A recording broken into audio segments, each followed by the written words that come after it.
అందుకే ఫేక్ రాజకీయాలతో ప్రజల్ని మోసం చేయాలని చూస్తున్నారు. ప్రభుత్వ కార్యక్రమాల్ని అడ్డుకోవాలని ప్రయత్నం చేస్తున్నారు.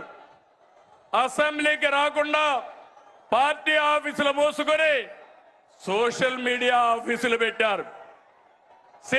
సిద్ధమని ఎగిరిపడ్డారు.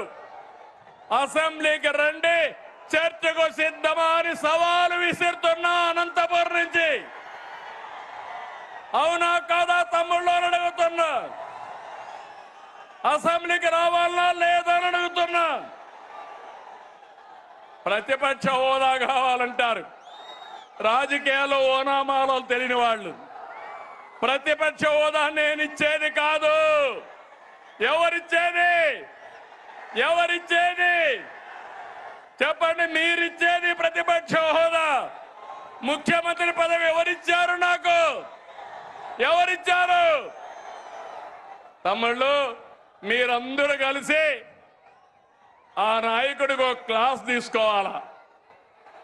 తీసుకుంటారా అని అడుగుతున్నా. ప్రతిపక్ష హోదా అడగకుండా అసెంబ్లీకి రావాలని అవునా కాదా అని అడుగుతున్నా. అవునంటే గట్టిగా చెప్పండి, కూడా చెప్పండి. అసెంబ్లీకి రావాలి.